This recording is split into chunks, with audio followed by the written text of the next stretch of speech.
అందరికీ నమస్కారం.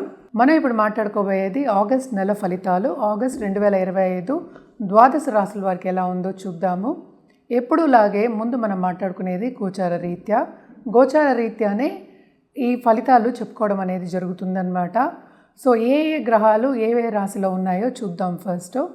ఎప్పుడులాగే ఫస్ట్ మనం మాట్లాడుకునేది శనీశ్వరుడు గురించి. శనీశ్వరుడు అందరికీ తెలుసు, రిట్రోగ్రేషన్ మోషన్లో ఉన్నారు. ఆయన ప్రస్తుతం మీనరాశిలో ఉన్నారు. టిల్ నవంబర్ ఎండ్ వరకు ఆయన రిట్రోగ్రేషన్లో ఉన్నారు. లాస్ట్ మంత్ రిట్రోగ్రేషన్ స్టార్ట్ అయిందనమాట.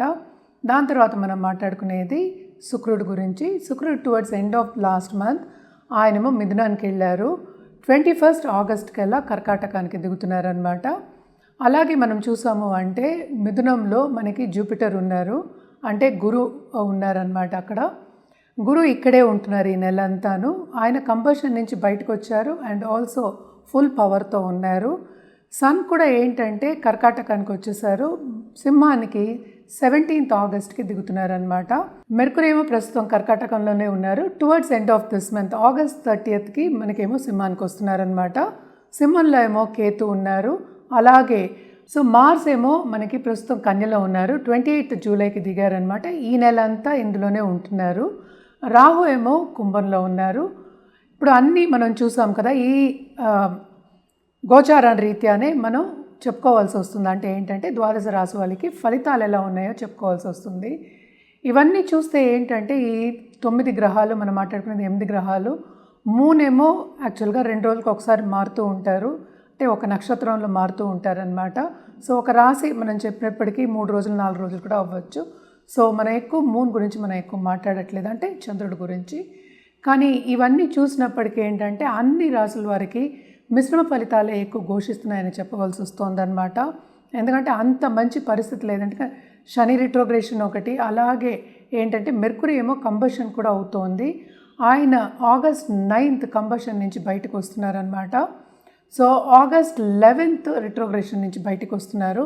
సో ఇవన్నీ చూసినప్పటికీ కొంతవరకు ఏంటంటే అన్ని రాశుల వారికి మిశ్రమ ఫలితాలు ఘోషిస్తున్నాయి. అంటే కొన్ని ఇబ్బందులు తప్పవు, అలాగే కొన్ని రాశుల వారికి చాలా బాగుంటుందని చెప్పడం జరుగుతోంది. రెమెడియల్ మెషర్స్ కింద మనం ఎప్పటికైనా శక్తి పూజలు చేసే వారికి నేను చెప్తూ ఉంటాను. అన్ని నెలల్లోనూ శక్తి పూజలు చేసే వాళ్ళకి మనం ఎక్కువ చెప్పవలసింది ఏమీ లేదు, కంటిన్యూ చేయొచ్చు. కానీ జనరల్గా ఫలితాలు చేయాలి అంటే కనుక తప్పక నవగ్రహ స్తోత్రాలు కానీ నవగ్రహ హోమాలు కానీ చేయడం అనేది మంచిది. అలాగే రాహుకేతు పూజలు చేయడం ఇంకా మంచిదన్నమాట. ఎందుకని అంటే రాహుకేతు ఎప్పటికైనా ఇబ్బంది పెడుతూ ఉంటారు. సో తప్పక చేయడం మంచిది. అంటే ఏంటి, పూర్వీకులకు చేసినట్టు కూడా ఉంటుంది కనుక తప్పక రాహుకేతు పూజలు, శాంతి పూజలు చేయడం అనేది చాలా మంచిది. అలాగే చాలామంది పిల్లల గురించి ఇబ్బంది పడుతూ ఉంటారు, వాళ్ళందరికీ కూడా చాలా బాగుంటుంది. అండ్ ఆల్సో మార్స్ ఏంటంటే ప్రస్తుతం మనకి కన్యలో ఉన్నారు. ఆయనకు కూడా ఏంటంటే ఇంటర్పర్సనల్ రిలేషన్షిప్స్ గురించి మనం ఎక్కువ మాట్లాడుకుంటూ ఉంటాం. అంటే దాంపత్య జీవితం అనుకోండి, అది కూడా ఏంటంటే మీకు అనుకూలంగా ఉండాలి ఈ నెల అంతా. అంటే తప్పక కుజుడు కూడా చేయడం అనేది చాలా మంచిది. ఇవన్నీ ఏంటంటే మనం జనరల్గా మాట్లాడుకుంటున్నాము. కానీ మీకు జాతక రీత్యా చెప్పినప్పుడు ఒక ఫలితం చెప్పినప్పుడు, లేకపోతే ఒక రెమెడియల్ మెషర్ చెప్పినప్పుడు, లేకపోతే ఒక జాతిరత్నం కానీ ఒక హోమం చేయాలి అన్నప్పుడు, అంటే ఏంటి రెమెడియల్ మెషర్స్ చేయాలి అన్నప్పుడు తప్పక జాతక రీత్యా చేయడం అనేది ఎప్పటికైనా మంచిది. అలా చేస్తేనే ఏంటంటే బాగుంటుంది. ఇప్పుడు మనం మాట్లాడేది రాశివారీగా మాట్లాడుతున్నాము. రాశివారీగా అంటే చాలామంది ఒక్కొక్క రాశిలో మిలియన్స్ ఆఫ్ పీపుల్ ఉంటూ ఉంటారు. సో కాంబినేషన్స్ చూసుకుని మాట్లాడడం అనేది మంచిది. రాశి అనేది మనం మాట్లాడుకునేది ఒకటే, అంటే చంద్రుడు ఎక్కడున్నాడో దాన్ని రాశి అంటాం కనుక రాశి వారిగా మాట్లాడుకునే దానికన్నా మొత్తం జాతక రీత్యా పరిశీలించుకుని ఒక రెమెడియల్ మెషర్స్ చేయడం అనేది చాలా మంచిది. అంటే ఏంటి, ఏం చేయాలి అనేది, మీకు ఏం కావాలి అనేది చూసి కూడా జాతక రీత్యా చెప్పడం అనేది జరుగుతుందన్నమాట. అంటే ఏంటి, ఫలితాలు మీకు బాగుండాలి అంటే ఎప్పటికైనా జాతకం పరిశీలించి చేయించుకోవడం అనేది మంచిదన్నమాట. మనం ఇప్పుడు మాట్లాడుకోబోయేది మిథున రాశి వాళ్ళ గురించి అనమాట.